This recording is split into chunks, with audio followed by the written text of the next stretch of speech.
जो मिथ्या दृष्टि है, अज्ञानी है, उसका वास्तव में कोई विषय नहीं है। जितने भी विषय है,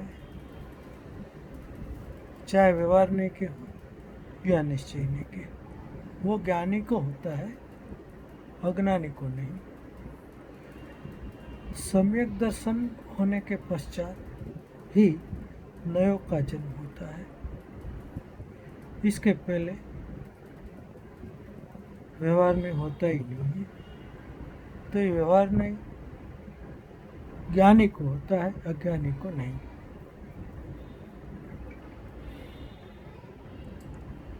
इसलिए अज्ञानी के पास कोई विषय नहीं होता। अब जो ज्ञानी है, सम्यक दृष्टि है, जब वो सविकल्प दशा में होते हैं तब व्यवहारने का प्रवर्तन होता है, इसके पहले नहीं। निर्विकल्प दशा में, शुद्धोपयोग के दशा में व्यवहार नहीं होता, न व्यवहार का विषय होता है। क्योंकि निर्विकल्प शुद्धोपयोग के काल में एक रूप त्रिकाली शुद्ध ज्ञायक अभेद वही दृष्टि में होता है, वही ज्ञान में होता है। उस काल में भेद दिखाई नहीं देता, न राग दिखाई देता है, न भेद दिखाई देता है। इसलिए वहाँ पर व्यवहार नहीं है ही नहीं। लेकिन वही सम्यक दृष्टि, वही धर्मात्मा जब सविकल्प दशा में होते हैं तब व्यवहार में होते हैं। अब वहाँ व्यवहार में क्या है वो बताते हैं। ऐसे तो व्यवहार में के अनेक प्रकार है, लेकिन ज्ञानियों ने, आचार्यों ने अध्यात्म में संक्षिप्त करके व्यवहार के 4 प्रकार बताए हैं। और पूज्य गुरुदेव श्री ने उस अध्यात्म के 4 व्यवहार के जो प्रकार है उसका बहुत ही अच्छी रीति से, विस्तार से समझाया है समय सार की 11वीं गाथा में। अब जब सम्यक दृष्टि सविकल्प दशा में होते हैं तब परिणति में तो शुद्धोपयोग लब्ध रूप होता है, लेकिन जो उपयोग दशा है उस उपयोग दशा में व्यवहार का प्रवर्तन किस प्रकार होता है, ये इसकी चर्चा है। अब जो द्रव्य है, त्रिकाली ज्ञायक परमात्मा है, उसमें तो राग है ही नहीं।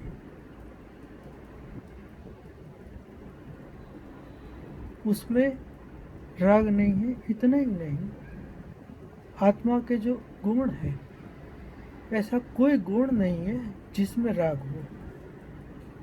ऐसे तो किसी भी गुण में पर्याय भी नहीं होती। इसलिए सविकल्प दशा में जो राग होता है ज्ञानियों को, वो उसके जानने में आ रहा है। जो राग जानने में आ रहा है उसे व्यवहार ने कहा। व्यवहार का विषय भेद है। अब जो राग है सम्यक दृष्टि की पर्याय में, तो सम्यक दृष्टि धर्मात्मा को जो राग है वो जानने में आ रहा है, लेकिन उसके अभिप्राय में मैं राग हूँ ऐसा नहीं, राग मेरे अस्तित्व में है ऐसा नहीं, लेकिन वो अभिप्राय में है। लेकिन जो उपयोग दशा है उसमें जो राग विद्यमान है, क्योंकि राग अगर न होता तो केवल ज्ञान होता, केवल ज्ञानियों को तो राग जानने में ही नहीं आता क्योंकि राग है ही नहीं। इसलिए जो राग है उस राग को सम्यक दृष्टि जान रहा है। इसलिए व्यवहारने का जो प्रथम भेद आया, असद्भुत व्यवहारने और सद्भुत व्यवहारने, और असद्भुत के दो प्रकार आए, उपचरित असद्भुत व्यवहारने और अनुपचरित असद्भुत व्यवहारने। तो जो ज्ञानी को राग जानने में आया तो उसे अनुपचरित व्यवहारने का, और असद्भुत व्यवहारने का अनुपचरित असद्भुत उपचरित असद्भुत व्यवहारने। क्यों उसको असद्भुत क्यों कहा? क्योंकि त्रिकालिक नायक में राग नहीं है, ये बात उसकी परिणति में है, इनकी श्रद्धा में है, इनके अभिप्राय में है। तो जब त्रिकाली एक रूप शुद्ध विनायक है उसमें राग है ही नहीं, इसलिए उसे असद्भुत कहा त्रिकाली की अपेक्षा से। लेकिन पर्याय में तो राग है, ऐसा नहीं कि पर्याय में राग नहीं है, पर्याय में राग है, इसलिए व्यवहार कहा। त्रिकाली में ज्ञाय, त्रिकाली ज्ञायक में राग है ही नहीं, इसलिए उसे असद्भुत को, असद्भुत अर्थात उसके भीतर में राग नहीं है, राग पर्याय में है, इसलिए व्यवहार कहा। द्रव्य में नहीं है इसलिए असद्भुत कहा। लेकिन पर्याय में तो राग है, और वो राग सम्यक दृष्टि को जानने में भी आ रहा है कि ये राग है। तो उस राग को उपचरित असद्भुत व्यवहारने का, और असद्भुत इसलिए कहा कि राग द्रव्य में नहीं है, राग नायक में नहीं है, पर्याय में है, और वो उसे जान रहा है। और भेद को जानने का नाम ही व्यवहार है, और अभेद को जानने का नाम निश्चय है, शुद्ध नहीं है। तो भेद जो जानने में आया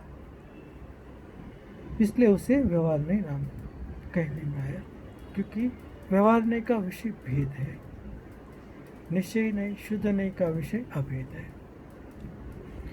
अब राग जानने में आया कि राग है, और उसी समय ऐसा भी राग है जो उसके ख्याल में नहीं है, लेकिन राग है, ये तो ख्याल में है, लेकिन राग ऐसा सूक्ष्म राग है जो उसकी बुद्धि में नहीं आ रहा है, इसलिए उसे अनुपचरित असद्भुत व्यवहार ने कहा। और जो बुद्धि में पकड़ में आ रहा है, ख्याल में आ रहा है, उसे उपचरित व्यवहार ने कह दिया। अब एक ही समय में बुद्धिपूर्वक और अबुद्धिपूर्वक दोनों राग है। बुद्धिपूर्वक राग जो ख्याल में आ रहा है वो, और जो ख्याल में नहीं आ रहा है लेकिन है, ऐसे ख्याल में आ रहा है, पकड़ में नहीं आ रहा है, इसलिए उसे अनुपचरित कह दिया। तो ये दोनों व्यवहार है, ये अभूतार्थ है, असत्यार्थ है, झूठा है। क्यों क्यों अभूतार्थ क्यों है? क्योंकि उसमें एक रूप ध्रुव नायक का दर्शन नहीं हो रहा है जरूर। अभूतार्थ होने से, असत्यार्थ होने से वो झूठा है। अभूतार्थ यानी जो भूतार्थ आत्मा है, जो प्रत्यक्ष विद्यमान जागती ज्योति है, ऐसा भगवान आत्मा उसमें है ही नहीं, इसलिए उसे अभूतार्थ कह दिया, झूठा कह दिया। तो गौण करके कहा, पर्याय में तो है, कोई ऐसा कह दे पर्याय में नहीं है, ऐसा नहीं। यहाँ द्रव्य को मुख्य करके उसे कहा कि राग है ही नहीं, झूठा है, असत्यार्थ है। इस प्रकार वहाँ एक ज्ञानी की समझ में ये बात है, परिणति में है। अब जो राग जानने में नहीं आया उसे कह दिया पकड़ में नहीं आया, लेकिन है ऐसा समझ में है, पकड़ में नहीं है, इसलिए अनुपचरित कह दिया। तो ये असद्भुत व्यवहार नहीं के दो प्रकार इस प्रकार घटित हुए। अब दूसरा सद्भुत व्यवहार नहीं, उसमें भी उपचरित और अनुपचरित ऐसे दो भेद है। अब देखो, पर्याय है, उसमें जो ज्ञान की पर्याय है, अध्यात्म में ऐसा है कि ज्ञान राग को जानता है, ऐसा नहीं है। ज्ञान तो ज्ञान को जानता है, ज्ञान राग को कैसे जानेगा? क्योंकि अध्यात्म में जानना उसे कहते हैं जिसमें तद्रूपता हो, तन्मयता हो। तो जो ज्ञान है वो ज्ञान में तद्रूप है, ये पर्याय की बात है, द्रव्य की नहीं। तो ये जो जानने के जो पर्याय है, वो जानने के पर्याय में तन्मय है, राग में नहीं। इसलिए परमार्थ से वो राग को जानता नहीं है, वो जान रहा है किसको? अपनी पर्याय को जान रहा है, राग को नहीं जान रहा है। इसलिए जो ज्ञान जान रहा है, इसलिए सद्भुत, क्योंकि वो अपनी पर्याय है। पर्याय को जानती है, ज्ञान को जानता है, इसलिए सद्भुत। और उसे उपचरित ऐसे कह दिया कि राग को जान रहा है, उसे उपचरित कह दिया। वास्तव में जान रहा है किसको? अपने को, राग को नहीं जान रहा है। तो ज्ञान अपना है, इसलिए सद्भुत। और राग अपना नहीं है, ज्ञान से बाहर है, ज्ञान से दूर है। क्योंकि पर्याय भले एक ही है, लेकिन उस ज्ञान पर्याय में और राग पर्याय नहीं है। एक समय में जो पर्याय वर्तमान में ज्ञानी को है, ज्ञानी को ऐसी श्रद्धान है, ऐसी परिणति है कि ये जो राग है ये वास्तव में पर्याय में होते हुए मैं उससे अपना वो स्वीकारती नहीं है, अपना मानती नहीं है। तो वो राग अपना है ही नहीं। तो उसमें तो अपना कौन है, स्व कौन है? उसमें जानन पर्याय स्व है, राग पर है। इसलिए राग को जानना कहना वो उपचरित हो गया, वास्तविक नहीं हुआ। उपचार से कह दिया कि राग जानने में आ रहा है, असल में जानने में तो अपनी पर्याय आ रही है, क्योंकि पर्याय अपनी है, राग अपना नहीं है। ज्ञान की पर्याय अपनी है, इसलिए उसे सद्भुत कहा। और राग को जान रहा है, ये उपचरित हो गया, यानी वास्तविक नहीं है, उपचार से कह दिया।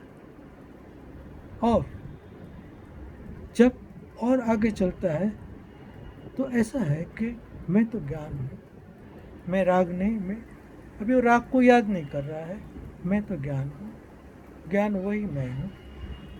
अब यहाँ भेद तो है, लेकिन यह राग नहीं है, तो उपचार निकल गया। अब अनुपचार हो गया, क्योंकि इसमें उपचार नहीं आएगा। जब राग को जानता है ऐसा आएगा तो उपचार हो गया। अब ज्ञान मैं हूँ, ज्ञान वही मैं हूँ, तो इसमें उपचार नहीं आया, इसमें अनुपचार हुआ। लेकिन ये व्यवहार क्यों हो गया? क्योंकि उसमें भेद पड़ा। ज्ञान मैं, ज्ञान वो मैं, जानने वाला मैं जानने वाला हूँ। तो ये जो मैं जानने वाला हूँ, ये बात पर्याय की है। वो अलग बात है कि सम्यक दृष्टि पर्याय को अपने त्रिकालिक नायक में मिलाकर स्वीकारता नहीं है। उसे पता है कि पर्याय मेरे से बाहर है, मेरे त्रिकाली ध्रुव नायक के अस्तित्व में ये पर्याय है ही नहीं। पर्याय में है, द्रव्य में कोई पर्याय नहीं है। तो वहाँ पर अनुपचरित व्यवहार नहीं हो गया, सद्भुत अनुपचरित व्यवहार नहीं हो गया। ज्ञान में ज्ञान में, क्यों? यहाँ उपचार नहीं है, यहाँ राग की याद भी नहीं है, न बुद्धिपूर्वक न अबुद्धिपूर्वक, ये किसी भी राग की चर्चा ही नहीं है। मैं ज्ञान हूँ जो तन्मयता से ज्ञान को जानता है, क्योंकि ज्ञान पर को जानता ही नहीं है, ज्ञान परमार्थ से ज्ञान को ही जान रहा है। तो यहाँ पर उपचार निकल गया, इसलिए वो सद्बुद्ध हो गया। क्योंकि सद्बुद्ध क्यों है कि ज्ञान की पर्याय तो अपनी है ना, तो राग की नहीं है, इसलिए वहाँ उपचार भी निकल गया और असद्बुद्ध भी निकल गया, सद्बुद्ध हो गया। और उपचार इसलिए निकल गया कि यहाँ राग की बात नहीं आई, या ज्ञान की बात आई, इसलिए अनुपचारित सद्बुद्ध व्यवहार नहीं से ये बात हुई। अब ये चारों नहीं जो बताए, ये चारों नहीं होता ज्ञानी को, अज्ञानी को नहीं। इसलिए अज्ञानी को तो कोई नहीं होता नहीं है, और जब वही ज्ञानी निर्विकल्प शुद्ध उपयोग में होता है, तब न तो राग जानने में आता है, न पर्याय जानने में आती है, उसमें एक रूप ध्रुव त्रिकालिक नायक ही जानने में आता है। इसलिए वही सत्यार्थ है, वही भूतार्थ है, और उसके आश्रय से ही सम्यक दर्शन होता है। इस प्रकार से समझना चाहिए।